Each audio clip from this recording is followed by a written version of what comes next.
If you watch my channel, you know how I can't really work well with Oracle decks. I've tried and tried for years, and I don't know if I'm supposed to find the one, but I don't feel like it. I feel like I need to work harder understanding an Oracle deck. Hi friends, welcome back to my channel. If you're new here, I'm Casper, the Boy Diviner, and today I want to go through with you all my Oracle decks, my whole full collection of Oracle decks, except for those that are still coming. Materia Prima, I'm still waiting for you after a year, so please come soon. Uzi said that they will ship by the next 2 weeks, so I'm really, fingers crossed, hoping to get it ASAP because I'm all the way in Singapore and they're shipping from the US. But we'll see. Fingers crossed for me. Please cross it for me. Pray for me. Make sure that these decks come to me safely because I bought it also with a friend, so it's like 2 decks in one package, and I don't know, I'm just fingers crossed, and I really hope I get it early so I can do a walkthrough for every one of you. But before talking about decks that I haven't owned yet, let's talk about the decks that I actually own.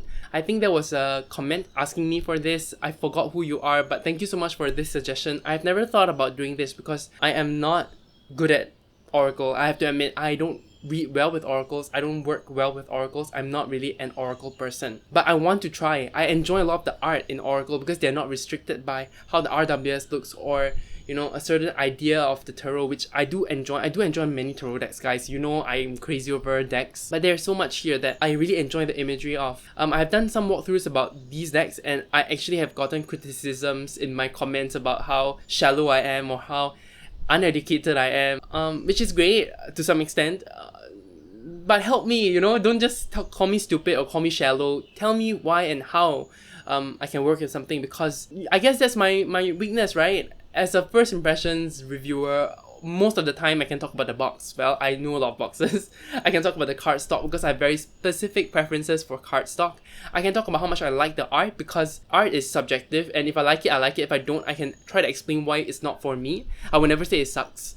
At the same time, if I don't understand the card or I read it in a very shallow way, help me out. Tell me how. And I guess this is coming from the Prophet, my guy Khalil Gibran. I know he's a well-loved writer, and I think The Prophet is a great book. It's been like almost a year. I don't know how long I've owned this deck. I have not finished reading that book because I have so many things on my plate. It's not something I'm prioritizing when I should because it's so short. I mean, guys, by this time maybe my esoteric book haul might be out. I have those books to read as well, and those books cost so much more. But until I read this book, I guess my readings with this deck will always be shallow. So the book is not long. I probably just have to force myself to go through it. It's only this long, the book. The Prophet by Khalil Gibran. So this is Khalil Gibran's art and also the quotes from his book, and the art is beautiful. I talked about this in my walkthrough. At the same time, people call me out, and which is fine, call me out, but and I did tell the person like, hey, thanks for the criticism, but you know, someone else helped me with understanding the deck. You didn't. You just told me I sucked. Like, in a nice way, you told me I sucked. And they also accepted that criticism, saying that, you know, maybe they could try harder to explain to people who are maybe not as smart as they are, you know. I'm not a smart person. I mean, and okay, I think I'm smart, but I don't think I'm that smart. So, you know, help me out with these cards. Accept the seasons of your heart. So some of these quotes sound lovely and they sound deep, but I don't get it. And someone explained to me some of the explanations, like don't place bonds on what you love or something like that, and they really made a lot of sense for me. So when I read this deck now, I remember what that person told me when I see that card, and that really helps me out. I beg you guys, help me out with my oracle readings. Help me out with my oracle decks. If I don't understand or say something stupid, tell me, explain to me, help me understand the deck better. So thank you so much in advance. Again, sorry for that semi-long ramble. If you're enjoying my content, please leave a like and subscribe. It really helps my channel out. The earth yields her fruits.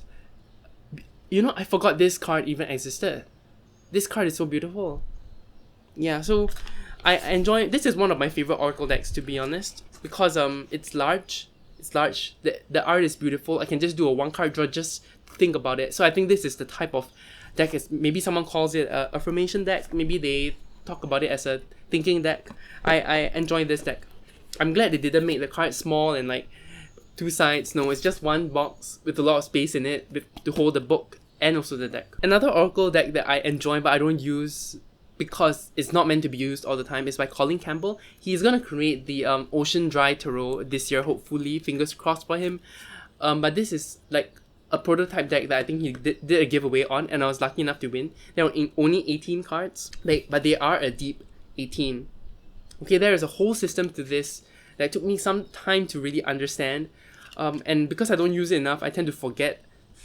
So I'll read the guidebook again, which is well written, and try to grasp it again before using it. It's meant for harder times, times when you feel lost, times when you feel like you need more guidance. And even though that's often a feeling for me, it's so often that it doesn't feel out of the norm to use this deck. I'm so worried about my camera overheating, so if you would notice any weird card cuts, it's because my camera died. Another Oracle deck that I really enjoyed is the new one. It's the Alcheringa Oneiromancy.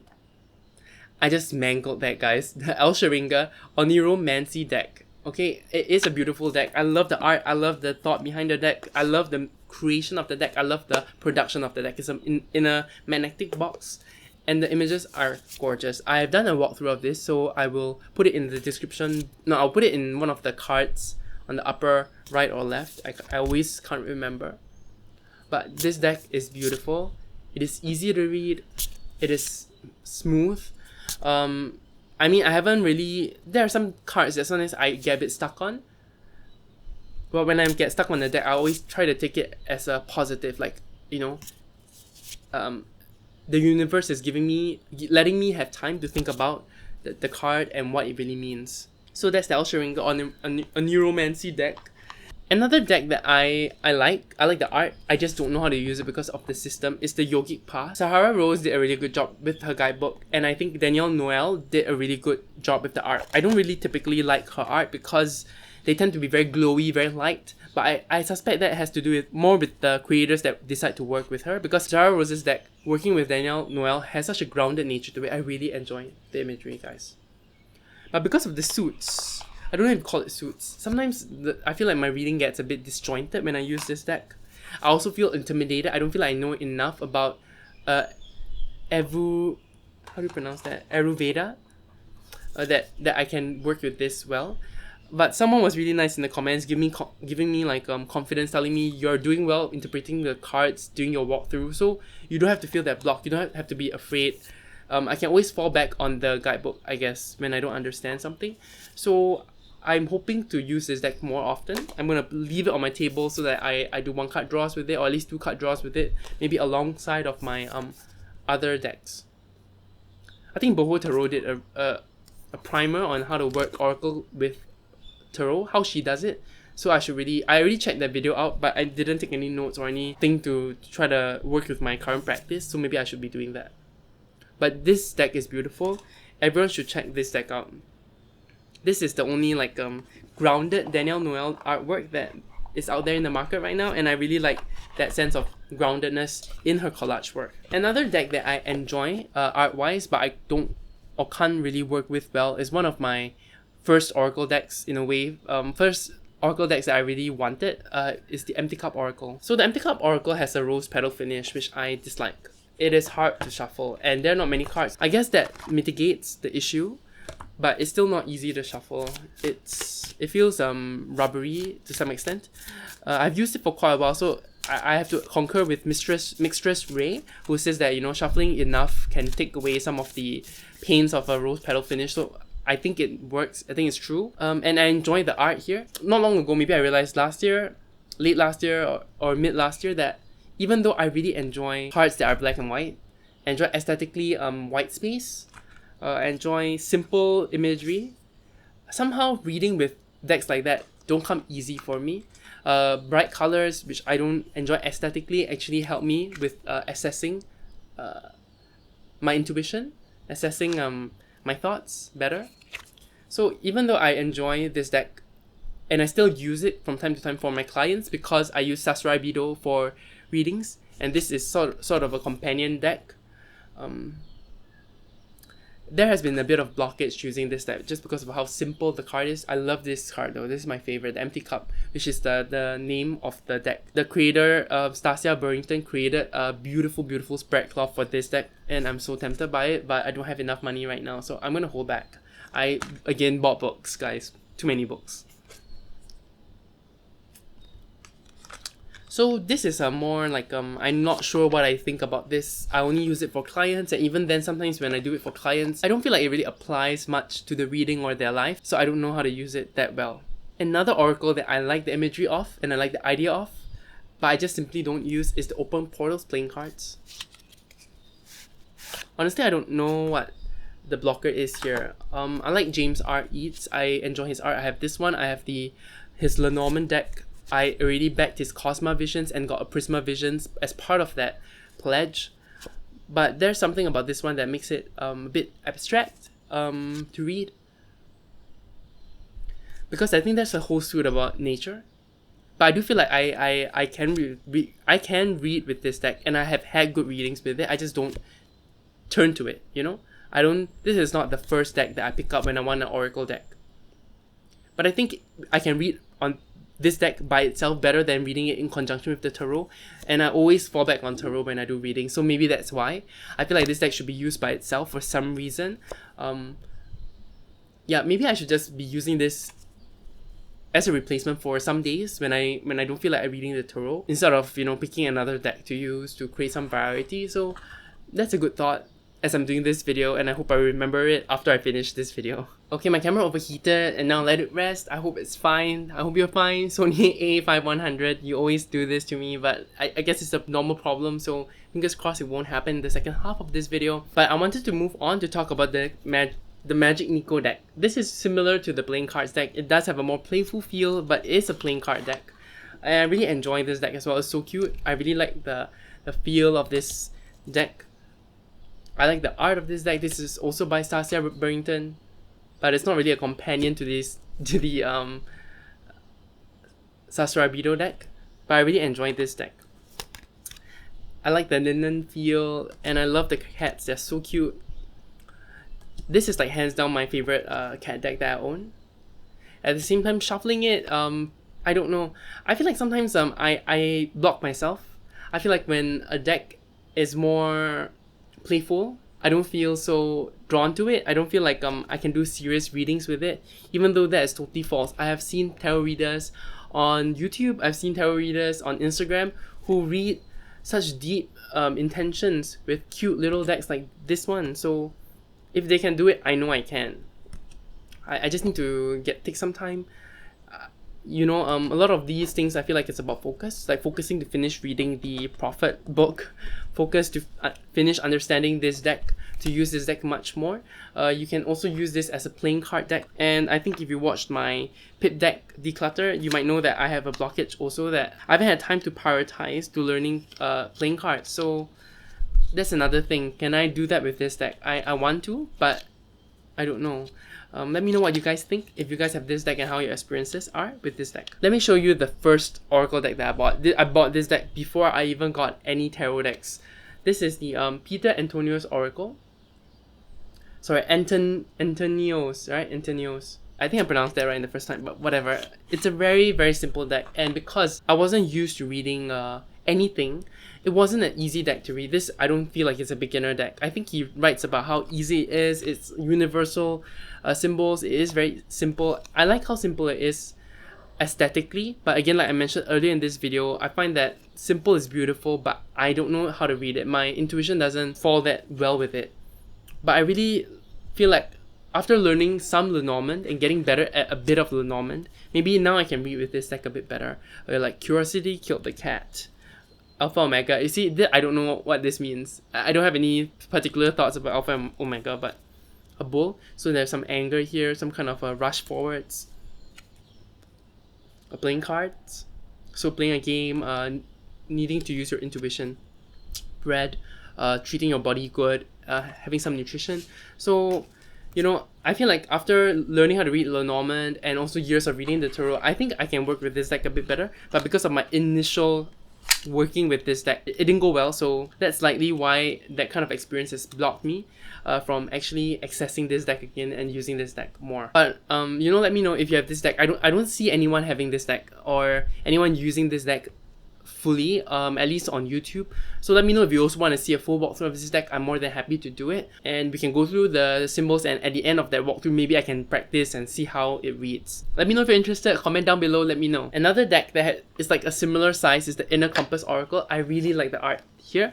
I just don't feel like it's a very balanced deck. I've used this deck by itself for readings and I feel like it works well by itself. I don't know how well it works with a tarot, but recently I did a reading about someone's partner and the card Soulmate came out and that gave me chills. So I do feel like this deck has a lot of potential, but it's not a very balanced deck. I think that is my only criticism. It's not very balanced. I also did a walkthrough of this deck. I think if I did, I'll put it in the cards above. But there are some that I got a bit confused about. For example, this is transformation. And this is transition. I mean, there are nuances in the differences, but some of the cards are too similar for me. They're too similar for me, or there's not enough, dark cards also. There are a lot of niggles I have in a way for some of the choices here. It's not a bad thing. I think some people can read with this better than I do. But I'm very likely to keep this deck. I do enjoy the imagery. I just wish it was a little bigger. But I do understand that these were all like, it was made from a collage, so I don't know how big the original collage was. I do know she does have postcards, selling some of these cards as postcards. So if for those, I think the size are okay, but maybe there's a limitation to one or two of these paintings, and that's why. Yeah, a larger deck, a thinner cardstock, all that would have helped this deck a lot more, and maybe I would feel more inclined to use it. Another older Oracle deck that I really enjoy because it's nostalgic is the Clow Cards from Cardcaptor Sakura. I bought this and I don't know if it's a bootleg. I think it's a bootleg. I don't know if there are any official versions out there still. I don't know if Clamp is doing it. I don't know if they still do this deck. But I really enjoy the characters in this deck. Especially if you watch the anime. All these characters are bursting with personality, with life. The only thing is, some of them are very similar. Like I think there's a power card and a fight card, and it's very interesting because in the anime they know that, so they pit them against each other. We have a lock card and then also a sword card, a shield card and a sword card. So it's like, who will beat each other, right? In terms of magic. Oh, I don't remember introducing reversals in this, but oh, the shield just appeared. So I do enjoy the art. I prefer this one than the Sakura cards because the Sakura cards are very pink. This is still Clow Cards in the original anime, and I appreciate that. I just don't read with this that often. I do enjoy character decks. I do enjoy anime decks, and so I'm probably keeping this for the long haul. I just want to work with it better. I kind of wish I could work with it better. One thing about the Clow Cards is that they're really long, so it's really awkward to shuffle. I don't shuffle like this usually. You see, I just dropped. Yeah, so it's really awkward to shuffle because they are so long and they're prone to having accidents when I shuffle. So that's one thing about the deck. But I guess that's the whole aesthetic, right? That's the whole aesthetic. Another deck that I also don't feel like it's that balanced is by one of my favorite artists, Ciolo Thompson. I enjoy her art as usual. I have a whole collection of her decks and they were in my declutter. I don't use most of those decks. I only use the Otherkin once in a while. So this is the Hedgewitch Botanical Oracle. And I don't feel like there is much balance in this deck.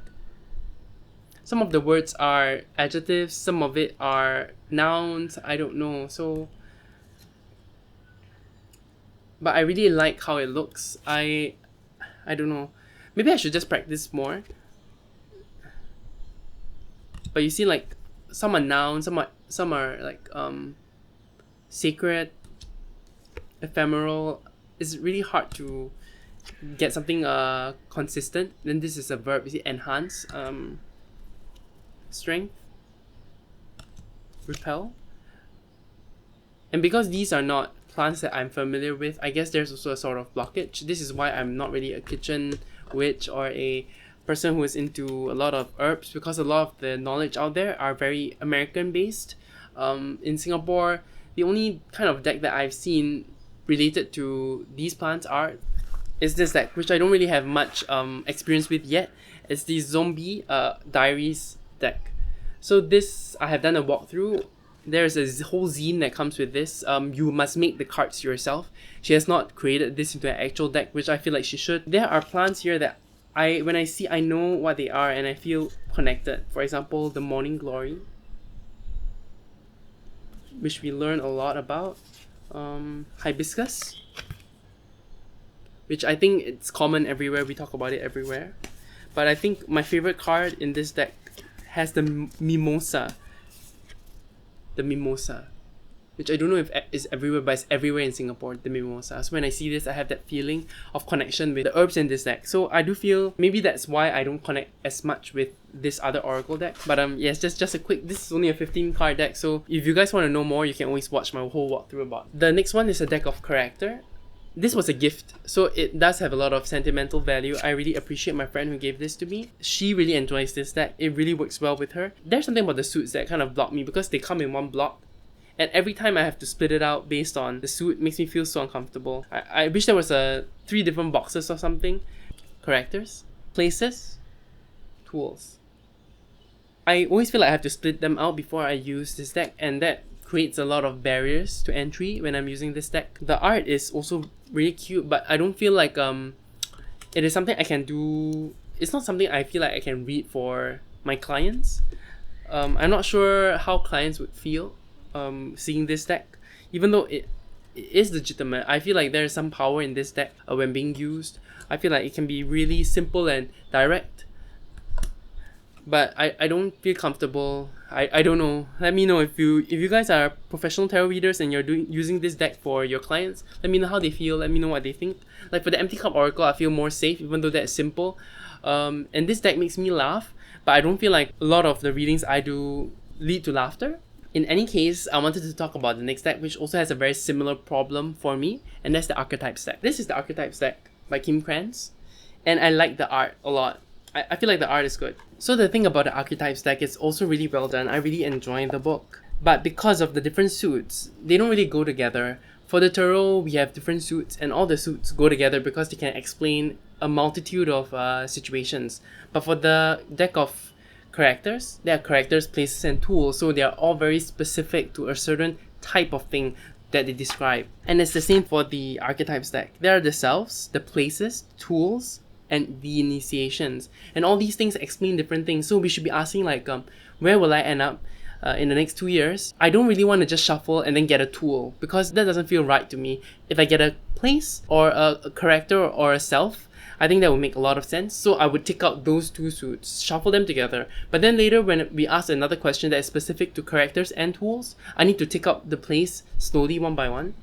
So I don't know if I'm using this deck wrongly. I don't know if I should just be more easygoing and just shuffling the whole thing together and seeing what I get. But I just can't bear to do that because it's so painful to put them together. Whatever, I'm going to just shuffle it now and then just try, something new. Let me know if you have this deck. Let me know how you work with it. If you care so much about the suits like I do, or if you are really just a free spirit and you're able to read tools for certain questions that don't feel right for tools, or a self when you're asking things like, what do I need to do? Or like, what do I need to do to get to this place? And you get a place card. That doesn't feel right to me most of the time. I feel like we need to be something. So a self would make sense, or we need to do something so a tool would make sense. But if you get me a place, it's hard for me to justify, and I don't feel right pulling more cards just to get the right suit. I don't know. Let me know what you guys think. Let me know what you guys feel about this deck. Again, this deck is beautiful. I really enjoy the imagery and I enjoy the book. Reading the book made me feel all sorts of things, Another thing about circular decks is, do you want to read when it appears semi-reversed? That's another thought that I don't like in my mind. So I kind of wish this wasn't a circular deck, even though it does add to the deck.